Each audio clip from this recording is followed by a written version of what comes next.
ونعوذ بالله من شرور أنفسنا ومن سيئات أعمالنا من يهده الله فلا مضل له ومن يضلله فلا هادي له ونشهد أن لا إله إلا الله وحده لا شريك له ونشهد أن سيدنا وسندنا وحبيبنا وحبيب ربنا ومولانا ونبينا محمدا عبده ورسوله وصلى الله تعالى عليه وعلى آله وأصحابه وبارك وسلم تسليما كثيرا كثيرا. أما بعد فأعوذ بالله من الشيطان الرجيم. بسم الله الرحمن الرحيم. والمؤمنون والمؤمنات بعضهم أولياء بعض يأمرون بالمعروف وينهون عن المنكر ويقيمون الصلاة ويؤتون الزكاة ويطيعون الله ورسوله أولئك سيرحمهم الله إن الله عزيز حكيم. وعن جابر بن عبد الله رضي الله تعالى عنه قال قال رسول الله صلى الله عليه وسلم رحم الله رجلا سمحا إذا باع وإذا اشترى وإذا اقتضى أو كما قال رسول الله صلى الله عليه وسلم صدق الله مولانا العظيم وصدق رسوله النبي الكريم ونحن على ذلك لمن الشاهدين والشاكرين والصلاة والسلام على سيد الأنبياء والمرسلين والحمد لله رب العالمین. گرامی قادر سامعین، گزشتہ جمعۃ المبارک پر آپ حضرات کے سامنے کچھ ایسی بدعمالیوں کا ذکر تھا کہ جن کی وجہ سے کرنے والا اللہ تعالیٰ کی، اللہ کے فرشتوں کی، اللہ کے رسول کی اور عام لوگوں کی لعنت کا مستحق ہوتا ہے. لعنت کہتے ہیں اللہ تعالیٰ کی رحمت سے دوری کو. جب کوئی انسان کسی دوسرے کو یہ کہتا ہے کہ تو لعنتی ہے یا فلاں ملعون ہے، تو دراصل وہ اسے اللہ تعالیٰ کی رحمت سے دوری کی بد دعا دے رہا ہوتا ہے کہ اللہ تعالیٰ کی رحمت سے تو دور ہو جائے. اور کسی انسان کو یہ حق حاصل نہیں ہے کہ وہ کسی دوسرے کے بارے میں یہ فیصلہ کرے کہ وہ آدمی اللہ تعالیٰ کی رحمت سے دور ہے،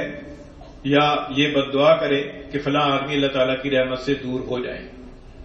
چنانچہ ایک حدیث شریف میں آتا ہے کہ رسول اللہ صلی اللہ علیہ وسلم نے ارشاد فرمایا، حضرت جندب رضی اللہ تعالیٰ عنہ سے روایت ہے، جندب بن عبداللہ رضی اللہ تعالیٰ عنہ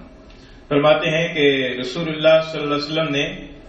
یہ ارشاد فرمایا کہ جو آدمی کسی دوسرے کو ملعون کہتا ہے اور اللہ تعالیٰ کی رحمت سے دوری کا حکم لگاتا ہے تو وہ دراصل اپنے آپ کو ملعون کہہ رہا ہوتا ہے، اپنے آپ کو اللہ تعالیٰ کی رحمت سے دور کر رہا ہوتا ہے. کیونکہ اگر کسی آدمی پر لعنت کی جائے اور وہ لعنت کا مستحق نہ ہو تو وہ لعنت لوٹ کر اس آدمی کی پر آ جاتی ہے کہ جس آدمی نے وہ لعنت کی ہے. تو وہ دراصل خود اس بات کا حقدار بن جاتا ہے کہ وہ لعنت جو اس نے دوسرے کی پر کی ہے وہ لعنت اس کی پر آ جائے. تو اس لیے آدمی کو چاہیے کہ دوسرے کے بارے میں اچھا گمان رکھے اور دوسرے کو اللہ تعالیٰ کی رحمت کے قریب ہونے کی دعا دے، اللہ تعالیٰ کی رحمت سے دوری کی دعا نہ دے. اللہ تعالیٰ کی رحمت کے ہم سبھی لوگ محتاج ہیں. آج کی اس مجلس کے اندر کیسے اعمال کا بیان کرنا مقصود ہے کہ جن اعمال کی برکت سے اللہ تعالیٰ کی رحمت انسان کو نصیب ہوتی ہے. اللہ تعالیٰ کے ہاں انسان مرحوم بنتا ہے. مرحوم کا مطلب یہ ہے کہ اللہ تعالیٰ کی اس کی پر رحمت ہوتی ہے. اس سلسلے کے اندر ایک آیت کریمہ آپ کے سامنے 10ویں پارے سے سورہ توبہ کی تلاوت کی ہے. اور بھی کئی آیات کریمہ ہیں کہ جن کے اندر مختلف اعمال کے بارے میں ارشاد فرمایا گیا کہ فلاں عمل جو ہے وہ اللہ تعالیٰ کی رحمت کا انسان کو مورد بناتا ہے. اس آیت کریمہ کے اندر اللہ تعالیٰ نے کئی اعمال کا ذکر فرمایا ہے. سب سے پہلے فرمایا کہ والمؤمنون والمؤمنات بعضهم اولیاء بعض، کہ ایمان والے مرد اور ایمان والی عورتیں یہ ایک دوسرے کے دوست ہیں۔ اس سے یہ معلوم ہوتا ہے کہ دین اور ایمان کی بنیاد پر کسی کے ساتھ تعلق اور دوستی جو ہے یہ ایسا عمل ہے کہ اللہ تعالیٰ کے ہاں پسندیدہ بھی ہے، اور اس کی وجہ سے ان لوگوں کی پر اللہ تعالیٰ کی رحمت ہوتی ہے جو خالص ایمان کی بنیاد پر کسی دوسرے کے ساتھ قلبی تعلق، قلبی محبت رکھتے ہیں۔ تو فرمایا کہ والمومنون والمومنات بعضهم اولیاء بعض، کہ ایمان والے مرد اور ایمان والی عورتیں یہ ایک دوسرے کے دوست ہیں۔ ہمارے ہاں دوستی کا معیار کچھ مختلف ہے۔ بعض اوقات دوستی اس وجہ سے کسی کے ساتھ لگائی جاتی ہے کہ اس سے مالی مفاد حاصل کرنا مقصود ہوتا ہے، اور بعض اوقات کسی کے ساتھ اس لیے تعلقات بحال رکھے جاتے ہیں کہ اس سے سیاسی مفاد وابستہ ہوتا ہے، اور بعض اوقات کسی کے ساتھ جنسی تعلق کی بنیاد پر دوستی کی جاتی ہے، جیسا کہ آج کل لڑکے لڑکیوں کی دوستیاں چلتی ہیں، اور بعض اوقات کسی کے عہدے کی وجہ سے دوستی قائم کی جاتی ہے کہ فلاں آدمی کا عہدہ بڑا ہے تو وہ کسی موقع پر ہمیں کام آئے گا۔ اور اللہ تعالیٰ کے یہاں دوستی جو پسندیدہ ہے اس کا معیار ہے ایمان اور عمل صالح، کہ آدمی کو ایمان کی بنیاد پر اور نیک عمل کی بنیاد پر کسی کے ساتھ تعلق اور محبت رکھنی چاہیے، کہ فلاں آدمی کے پاس کیونکہ وہ مومن آدمی ہے، اللہ تعالیٰ کا مقبول بندہ ہے، اس وجہ سے اس کے ساتھ ہمیں دوستی اور محبت ہے۔ ایک عمل تو یہ ارشاد فرمایا۔ اس کے بعد یہ ارشاد فرمایا کہ یامرون بالمعروف وینہون عن المنکر، کہ یہ لوگ بھلی بات کا حکم دیتے ہیں اور بری بات سے منع کرتے ہیں۔ اس سے معلوم ہوتا ہے کہ اللہ تعالیٰ کی رحمت حاصل کرنے کے لیے بھلی بات کا حکم دینا، دوسروں کو نیکی کی طرف ترغیب دینا، اور دوسروں کو پیار محبت سے نصیحت کر کے اور فہمائش کر کے ان کو دین کی پر لانا اور اچھے کاموں کی پر لگانا، یہ اللہ تعالیٰ کی رحمت کو حاصل کرنے کا ذریعہ ہے۔ اور فرمایا کہ وینہون عن المنکر، اور یہ برائی سے منع کرتے ہیں۔ اس سے معلوم ہوتا ہے کہ اگر کوئی آدمی کسی اپنے متعلقین میں سے یا جاننے والوں میں سے کسی کو دیکھتا ہے کہ وہ کسی گناہ کے اندر یا کسی برائی کے اندر مبتلا ہے، تو اس کے اوپر شفقت اور دلسوزی کے ساتھ اور اخلاص کے ساتھ اور خیرخواہی اور ہمدردانہ طریقے پر تنہائی کے اندر اس کے عیب کی تشہیر کیے بغیر اس کو اگر آمادہ کرتا ہے کہ وہ اس گناہ والی عادت کو چھوڑ دے اور اس بری عادت سے باز آ جائے، تو فرمایا کہ یہ اللہ تعالیٰ کی رحمت کو کھینچنے کا باعث ہے۔ اس کے بعد فرمایا کہ وَيُقِيمُونَ الصَّلَاةَ، وہ نماز قائم کرتے ہیں۔ اس سے معلوم ہوتا ہے کہ نماز کا قائم کرنا یہ اللہ تعالیٰ کی رحمت کا مورد بننے کا عمل ہے، کہ جو آدمی نماز کو قائم کرتا ہے۔ نماز کا قائم کرنا یہ ہے کہ نماز کو آداب کے ساتھ، شرائط کے مطابق، جماعت کے ساتھ اور باقاعدگی کے ساتھ ادا کرنے کا اہتمام کیا جائے۔ تو یہ نماز کا قائم کرنا ایسا عمل ہے کہ جو اللہ تعالیٰ کی رحمت کا مورد انسان کو بناتا ہے۔ پھر یہ فرمایا کہ وَيُؤْتُونَ الزَّكَاةَ، اور یہ زکوٰۃ ادا کرتے ہیں۔ اس سے معلوم ہوتا ہے کہ زکوٰۃ ادا کرنا اور غریب اور نادار لوگوں کا خیال رکھنا اور مالی اعتبار سے ان کی معاونت کرنا، صدقہ خیرات کرنا، یہ بھی اللہ تعالیٰ کی رحمت کو کھینچنے کا باعث ہے۔ اس کے بعد فرمایا کہ وَيُطِيعُونَ اللَّهَ وَرَسُولَهُ، اور وہ اطاعت کرتے ہیں اللہ کی اور اس کے رسول کی۔ اس سے معلوم ہوتا ہے کہ اللہ تعالیٰ کے احکام کو بجا لانا اور اللہ کے رسول کی اطاعت کرنا اور اللہ کے رسول کے احکام کو بجا لانا، یہ عمل ایسا ہے کہ جو اللہ تعالیٰ کی رحمت کو کھینچنے کا باعث ہے۔ ایک اور جگہ پر سورہ نور کے اندر اللہ تعالیٰ نے ارشاد فرمایا ہے، فرمایا کہ وَأَقِیمُوا الصَّلَاةَ وَآتُوا الزَّکَاةَ وَأَطِیعُوا الرَّسُولَ لَعَلَّکُمْ تُرْحَمُونَ، کہ نماز قائم کرو، زکوٰۃ ادا کرو اور رسول کا کہا مانو تاکہ تم پر رحم کیا جائے۔ اس سے معلوم ہوتا ہے کہ رسول کی اطاعت کرنے کے نتیجے میں انسان اللہ تعالیٰ کی رحمت کا مستحق ہوتا ہے۔ یہ بات، یہ اعمال ذکر فرما کر آگے اللہ تعالیٰ نے فرمایا کہ اولئک سیرحمہم اللہ، یہ وہ لوگ ہیں کہ جن پر اللہ تعالیٰ عنقریب رحم فرمائے گا۔ یہ اللہ تعالیٰ کی طرف سے وعدہ ہے۔ اللہ تعالیٰ نے فرمایا کہ یہ جو عمل کرنے والے لوگ ہیں ان لوگوں کی پر اللہ کی رحمت ہوگی۔ اب معلوم ہوا کہ اگر اللہ تعالیٰ کی رحمت کے سائے تلے ہم جینا چاہتے ہیں اور چاہتے ہیں کہ ہماری پر اللہ تعالیٰ کا رحم ہو، اللہ تعالیٰ کا کرم اور مہربانی ہو، تو اس کے رحم کو حاصل کرنے کے لیے اس طرح کے اعمال کرنے پڑیں گے جو اس آیت کریمہ کے اندر مذکور ہوئے۔ ایمان کی بنیاد پر دوسرے کے ساتھ تعلق اور دوستی، بھلائی کا حکم دینا، برائی سے منع کرنا، نماز قائم کرنا، زکوٰۃ ادا کرنا، اللہ اور اللہ کے رسول کی اطاعت کرنا۔ ایک اور آیت کریمہ میں اللہ تعالیٰ نے فرمایا کہ وَإِذَا قُرِئَ الْقُرْآنُ فَاسْتَمِعُوا لَهُ وَأَنصِتُوا لَعَلَّكُمْ تُرْحَمُونَ، کہ جب قرآن پڑھا جائے تو توجہ کے ساتھ کان دھر کے اس کو سنو اور خاموش رہو تاکہ تم پر رحم کیا جائے۔ اس سے یہ معلوم ہوتا ہے کہ قرآن مجید کی تلاوت سننے والے کی پر بھی اللہ تعالیٰ کی رحمت ہوتی ہے، بشرطے کہ وہ توجہ کے ساتھ کان لگا کر سنیں کہ اللہ تعالیٰ کا کلام پڑھا جا رہا ہے اور وہ انتہائی توجہ کے ساتھ پوری ادب اور طریقے کے ساتھ بیٹھ کر اس کو سنیں اور خاموش رہے، جس کی پر بھی اللہ تعالیٰ کی طرف سے رحمت ہوتی ہے۔ ایک اور آیت کریمہ میں اللہ تعالیٰ نے فرمایا کہ لولا تستغفرون اللہ لعلکم ترحمون، کہ تم اللہ تعالیٰ سے مغفرت کیوں نہیں مانگتے تاکہ تم پر رحم کیا جائے۔ اس سے یہ معلوم ہوتا ہے کہ استغفار ایسا عمل ہے کہ جو اللہ تعالیٰ کی رحمت کو کھینچنے کا باعث ہے، کہ انسان استغفار کے اندر مصروف ہو، اپنے گناہوں کی معافی مانگے اور توبہ اور استغفار کرے، تو اس استغفار کے عمل کے نتیجے میں اللہ تعالیٰ کی رحمت اس کی پر ہوتی ہے۔ تو یہ وہ اعمال ہیں کہ جن کا قرآن مجید کے اندر ذکر ہے۔ اس کے علاوہ اور بھی کئی اعمال ہیں کہ جن کا قرآن مجید کے اندر ذکر ہے، جس سے پتہ چلتا ہے کہ اللہ تعالیٰ کی رحمت فلاں عمل والوں کی پر ہوتی ہے۔ حدیث شریف جو آپ کے سامنے پڑھی ہے بخاری شریف کی حدیث ہے،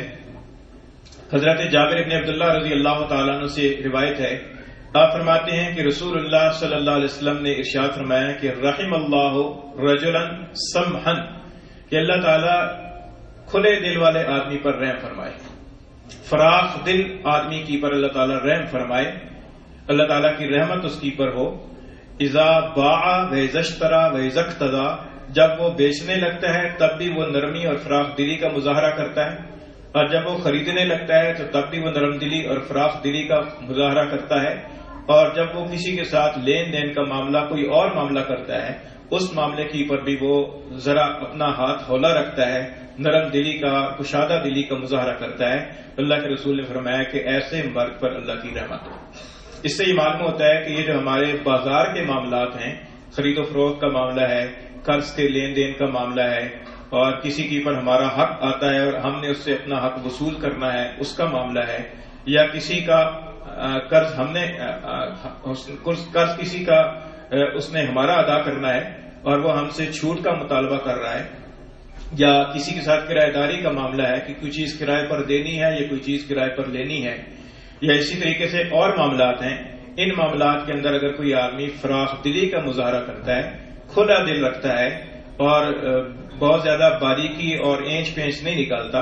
اور موٹا موٹا سرسری معاملہ کر لیتا ہے اور دوسرے کی مجبوری کو بھی سمجھتا ہے اور لچک کے ساتھ معاملہ کرتا ہے، تو اللہ کے رسول نے فرمایا کہ ایسے آدمی پر اللہ کی رحمت ہو۔ اس سے یہ معلوم ہوتا ہے کہ یہ بھی اللہ تعالیٰ کی رحمت کو کھینچنے کا باعث ہے، جس کی وجہ سے بھی انسان کی پر اللہ کی رحمت ہوتی ہے۔ ایک اور حدیث شریف میں آتا ہے، حضور اقدس صلی اللہ علیہ وسلم نے فرمایا کہ جو لوگوں کی پر مہربانی نہیں کرتا اس پر بھی مہربانی نہیں کی جاتی۔ اس سے یہ معلوم ہوتا ہے کہ لوگوں کے ساتھ شفقت اور مہربانی کے ساتھ پیش آنے سے اللہ تعالیٰ کی رحمت متوجہ ہوتی ہے۔ اس لیے لوگوں کے ساتھ آدمی کو چاہیے کہ شفقت اور مہربانی کے ساتھ اور نرم دلی کے ساتھ پیش آئے، بات چیت کرتے وقت میں، معاملہ کرتے وقت میں، اور کوئی بھی کام لیتے وقت میں یا کام کرتے وقت میں بھی اگر آدمی کوئی نرمی کا مظاہرہ کرتا ہے تو یہ اللہ تعالیٰ کی رحمت کو کھینچنے کا باعث ہے۔ ایک حدیث میں آتا ہے کہ حضور اقدس صلی اللہ علیہ وسلم نے اپنے نواسے سیدنا حضرت حسن ابن علی رضی اللہ تعالیٰ عنہ کو بوسہ دیا۔ آپ کی خدمت میں ایک اور صاحب بھی موجود تھے، انہوں نے جب یہ عمل کرتے ہوئے آپ کو دیکھا تو عرض کیا کہ اللہ کے رسول، میرے 10 بیٹے ہیں، میں نے کبھی کسی کو بوسہ نہیں دیا۔ حضور اقدس صلی اللہ علیہ وسلم نے فرمایا کہ من لا یرحم لا یرحم، کہ جو رحم نہیں کرتا اس پر بھی رحم نہیں کیا جاتا۔ اس سے یہ معلوم ہوتا ہے کہ بچوں کے ساتھ شفقت اور مہربانی کے ساتھ پیش آنا اور بچوں پر رحم کرنا یہ بھی اللہ تعالیٰ کی رحمت کو کھینچنے کا باعث ہے۔ حدیث شریف کے اندر آتا ہے، آپ نے فرمایا کہ لیس منا من لم یرحم صغیرنا ولم یعکر کبیرنا ولم یعرف شرف علمائنا، فرمایا کہ جو آدمی ہمارے چھوٹوں پر رحم نہ کرے، ہمارے بڑوں کی عزت نہ کرے اور ہمارے علماء کا مقام اور ان کے مرتبے کو نہ جانے، تو فرمایا کہ وہ ہم میں سے نہیں ہے، یعنی اس کا ہمارے ساتھ کوئی تعلق نہیں ہے۔ اس سے یہ معلوم ہوتا ہے کہ بچوں پر، چھوٹوں پر شفقت کی جائے تو یہ بھی اللہ تعالیٰ کی رحمت کو کھینچنے کا باعث بنتا ہے۔ اس کے علاوہ اور بھی کئی ایسے اعمال ہیں کہ جن اعمال کے نتیجے کے اندر انسان کو اللہ تعالیٰ کی رحمت حاصل ہوتی ہے، تو لہذا بجائے اس کے کہ آدمی ایسے اعمال کرے کہ جن اعمال کے نتیجے میں اللہ تعالیٰ کی رحمت سے دوری حصے میں آئے، جیسا گزشتہ جمعے پر بیان کیے گئے تھے، سود کا لین دین ہے، رشوت کا لین دین ہے،